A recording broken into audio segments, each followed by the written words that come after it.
Beverly Cleary was a new librarian in Yakima, Washington, when, as she later recalled, a little boy faced me rather ferociously across the circulation desk and said, "Where are the books about kids like us?"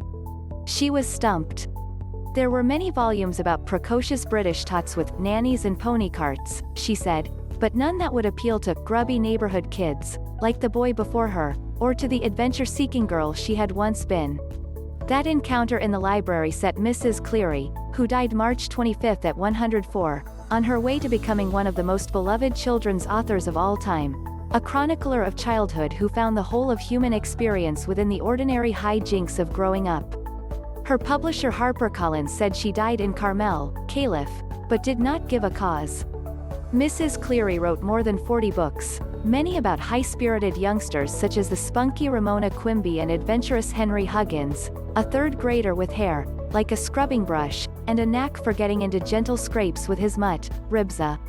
In her stories, everyday problems, the challenges of managing an unwieldy paper route, dealing with a fractious sibling or coping with an absent parent, became tales of triumph.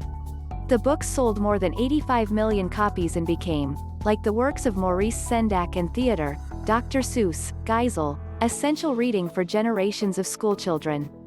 They earned Mrs. Cleary some of the highest distinctions in her field, including the Newbery Medal and Newbery Honor, as well as the National Medal of Arts, bestowed by President George W. Bush in 2003. She aimed her stories squarely at an elementary school audience and hoped that, by creating relatable characters, she would inspire in her young readers a lifelong love of books. Her writing was distinguished by what essayist Benjamin Schwarz of The Atlantic magazine once called her gift for photographic and psychological exactitude.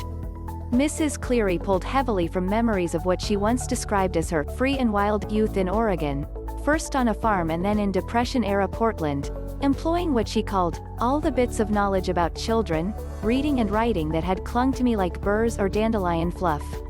She frowned on the moralizing, didactic themes that dominated children's literature in the first half of the 20th century, and set out not to impart wisdom but instead to portray children at play, and to capture their dialogue and the ways they sometimes venture into an adult world beyond their comprehension.